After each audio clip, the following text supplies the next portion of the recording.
नमस्ते मित्रों, ये वर्ण विचार चैप्टर इस चैप्टर का अंतिम पॉइंट है जो मैं आपको लिखाने जा रहा हूँ। वर्ण विचार चैप्टर से वर्ण विचार में पाई, घुंडी और गोलाकार व्यंजन किसे कहते हैं, माने वर्णों में किनको, कौन से वर्णों को पाई वाले, कौन से घुंडी वाले, कौन से गोलाकार व्यंजन कहलाते हैं। खाली इतना ही नहीं है, या आप मत समझ जाना कि तो ख ल और सौ को ही खाली पाई वाले, अन्य भी पाई वाले हैं। क्यों इनको पाई कहते हैं ये मैं आपको समझाने जा रहा हूँ। ये लास्ट टॉपिक है।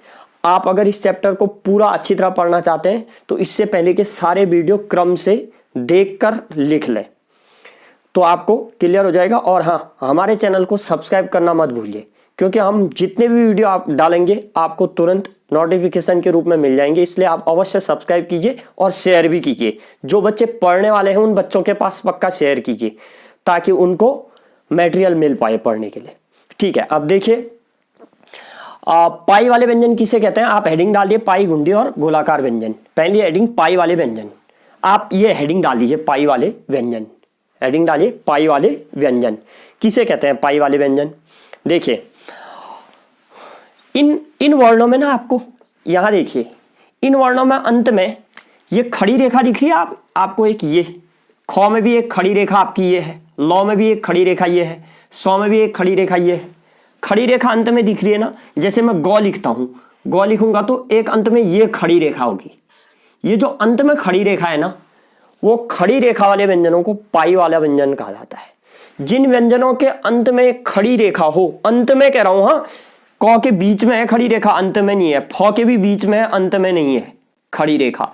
देखिए, लिखिए, जिन व्यंजनों के अंत में खड़ी रेखा हो, अभी समझाता हूं मैं, और लिखिए, जिन व्यंजनों के अंत में खड़ी रेखा हो उन्हें पाई वाले व्यंजन कहा जाता है। अंत में खड़ी रेखा हो उन्हें पाई वाले व्यंजन कहा जाता है। उन्हें पाई वाले व्यंजन कहा जाता है। इतना लिख दिया ना। पहले समझिए, फिर उदाहरण फिर लिखेंगे। क्या होता है ना, ध्यान दीजिए, इन पाई वाले व्यंजनों में क्या होता है, मैं पाई हटा रहा हूं तो क्या होगा। देखो, ये जो पाई वाले व्यंजन है, इनकी पाई हटाते हैं। ये देखो, पाई हटा दी है, इसकी भी पाई हटा देते हैं। ये पाई हटा दी है, देखिए, ये भी पाई हटा दी है, ये भी पाई हटा दी है, ये भी पाई हटा दी है। क्या दिख रहा है आपको, पाई हटाते ही वो क्या हो गए, आधे हो गए। बस अब अगर आप बच्चों को कभी भी सिखाएं या किसी भी ऐसे व्यक्ति को जिसको हिंदी ना आती हो उसको सिखाएं, तो आप क्या सिखाएं, आधा लिखना उसको नहीं सिखाएं, उसको पूरा लिखना पहले सिखाएं। अगर वो पूरा लिखना सीख लेगा तो आधा लिखना तो ऑटोमेटिक इसलिए आ जाएगा क्योंकि उसको ज्यादा कुछ नहीं बताना है, आपको पाई हटाना बताना है। उसको बता दो ये पाई है, इसको हटा के आधा हो जाता है, वो समझ जाएगा भाई आधा कैसे लिखना है। बार बार नहीं पूछेगा, जिसमें पाई है पाई हटा देगा, समझ जाएगा हाँ ये आधा है। तो ये पाई वाले व्यंजन कौन से, जिनके अंत में खड़ी रेखा होती है, इसी खड़ी रेखा को पाई कहते हैं, उन्हें पाई वाले व्यंजन कहा जाता है। और क्या होता है, पाई हटाते ही वो क्या हो जाते हैं, आधे हो जाते हैं।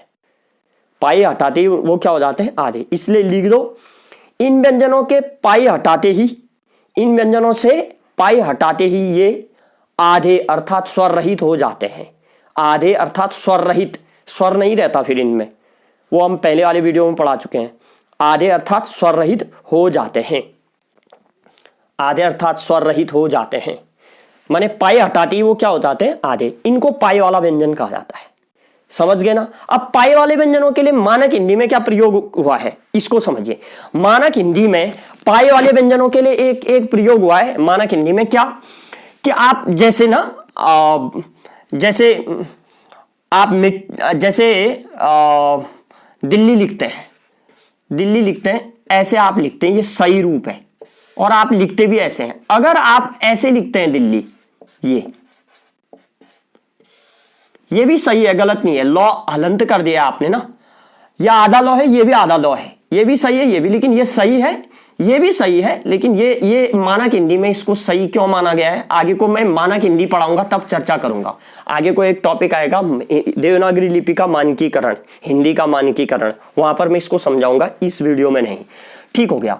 ये देखिए, आधा लौ, जिनके अंत में, जिसके भी अंत में खड़ी रेखा हो, चाहे वो घ है, जैसे घ के भी अंत में खड़ी रेखा है ना, ये भी पाई वाला व्यंजन है।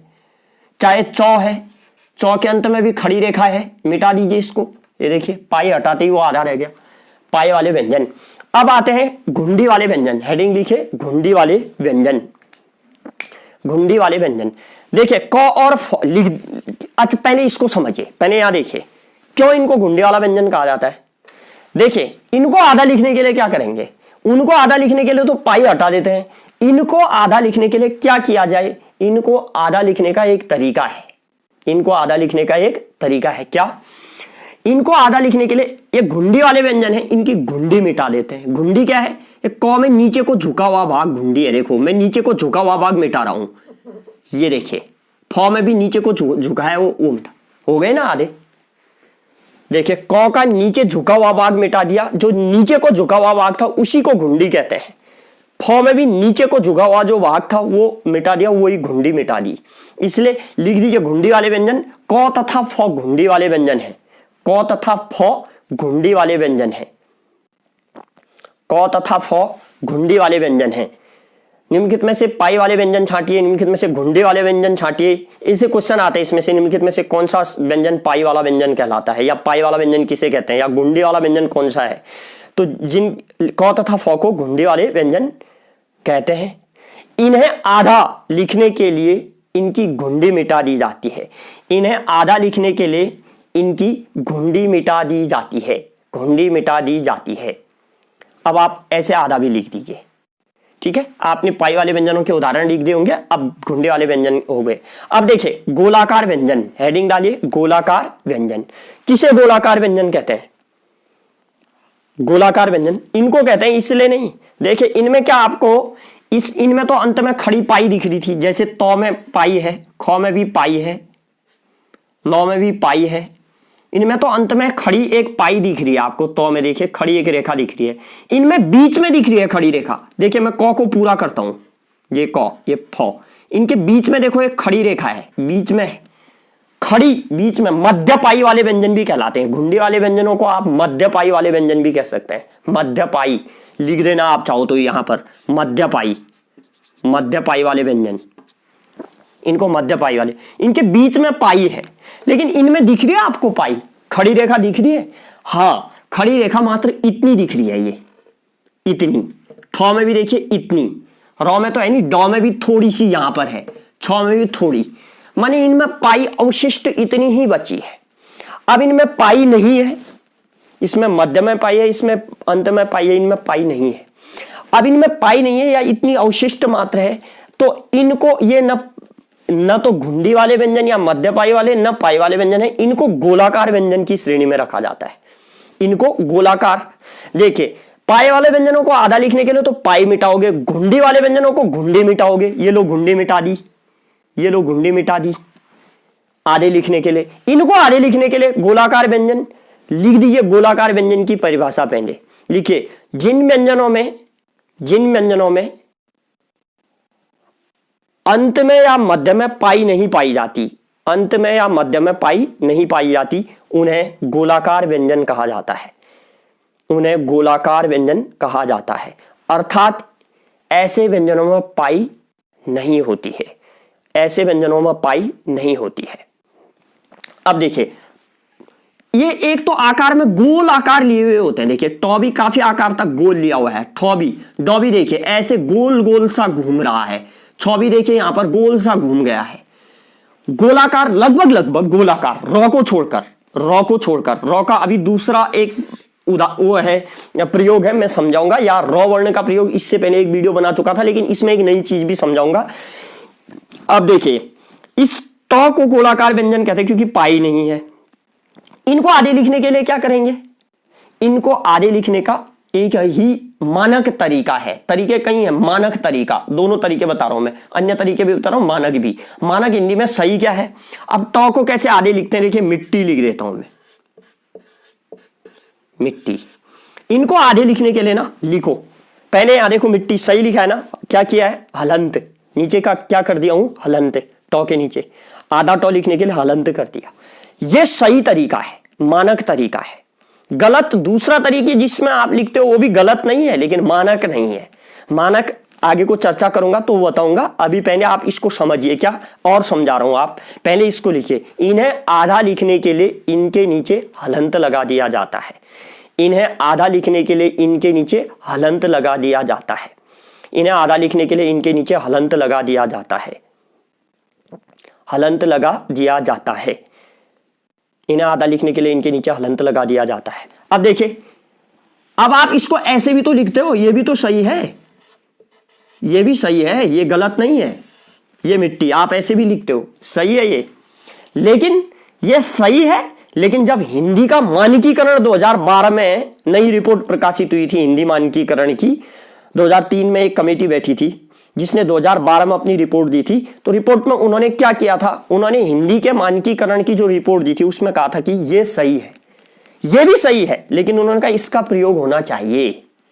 इसके बाद केंद्रीय शिक्षा मंत्रालय ने इसको मानक हिंदी में शामिल किया, अर्थात इस प्रकार के टो, ठो या डो, छो या अन्य गोलाकार व्यंजनों के नीचे हलंत लगाकर उनको आधा लिखने की पद्धति को मानक कहा। यह सही है लेकिन मानक नहीं है। मानक हिंदी में ये सही, आप ऐसा लिखते हो तो गलत नहीं है, लेकिन मानक अगर पूछे तो ये सही है, ये नहीं। ठीक है, मानक ये सही है। कोई भी आपको आधा ठो लिखना है, हलंत कीजिए, आधा डो हलंत, आधा छो हलंत। लेकिन रॉ में हलंत लगा तो सकते हैं आप, लेकिन रॉ का क्या होता है, रॉ कई प्रयोग में आ जाता है। रॉ कहीं कभी ऐसे आ जाता है जैसे ट्रक में, या फिर रॉ कभी ऊपर चला जाता है, या फिर रॉ कभी नीचे चला जाता है ऐसे। तो ये तो मैं पहले बता चुका हूं, रेफ और पदेन ये भी एक प्रयोग है। इसलिए रॉ में हलंत लगाने के बजाय वो कभी ऐसा हो जाता है, कभी ऐसा हो जाता है, कभी रॉ में भी हलंत लगता है, लेकिन ये इसका अपवाद है। इसको मैं आपको मानक हिंदी में बताऊंगा, मानकीकरण जब पढ़ाऊंगा तब पढ़ाऊंगा। ये इसको आप लिपि का दोष भी कह सकते हैं। लिपि में ऐसे दिखाना, यहां तो रॉ जैसे प्रकार में आप लिखते हो ऐसे केवल प्रो जब लिखते हो, लेकिन ट्रो में आप 2 बार लगा देते हैं। तो एक जगह एक ही बार, एक जगह 2 बार, क्यों? क्योंकि लिपि में ऐसी व्यवस्था है, इसलिए। ठीक है, आज हमने पढ़े पाई वाले व्यंजन, घुंडे वाले व्यंजन, गोलाकार व्यंजन। ठीक है, इसके साथ ही वर्ण विचार चैप्टर समाप्त। अगला चैप्टर हेडिंग डाल दीजिए शब्द विचार। नेक्स्ट चैप्टर शब्द विचार कल पढ़ेंगे। धन्यवाद।